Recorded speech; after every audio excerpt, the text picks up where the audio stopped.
amazing lay, how sweet the haze of our sheer ecstasy.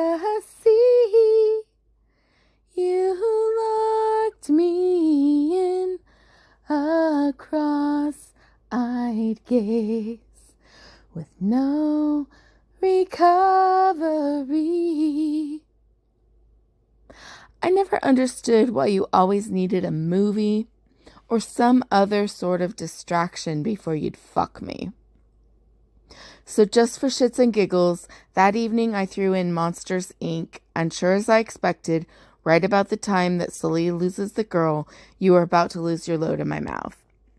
It got me thinking, if they really needed to improve on efficiency at the Scare Factory, they'd be bottling up recovering fat girl Pentecostal orgasms, because those screams are far more powerful than any 5-year-old's fear of what's under the bed.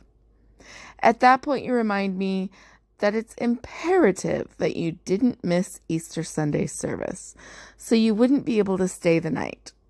I thought Easter must have one hell of a rack on her or lay a really great guilt trip, because it was Friday.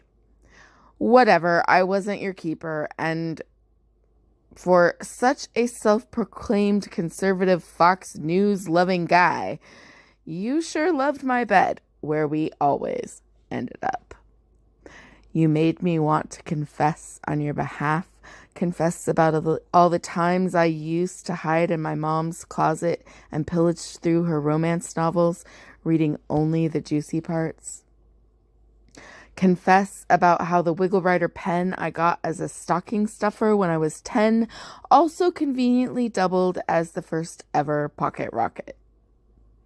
That night, your mouth indoctrinated me and your fingers proselytized, forcing me to sing your hallelujahs over and over, telling it on the mountain, birthing an entirely new religion, speaking in tongues so varied not even the angels could understand, because it had been far too long since I'd been to that holy a place. You pointed my legs toward heaven and curled my toes toward hell so well, I was sure we were both going there anyway. But in the meantime, this was my kind of purgatory. Sully would have needed a jar the size of a red state to bottle up the energy released.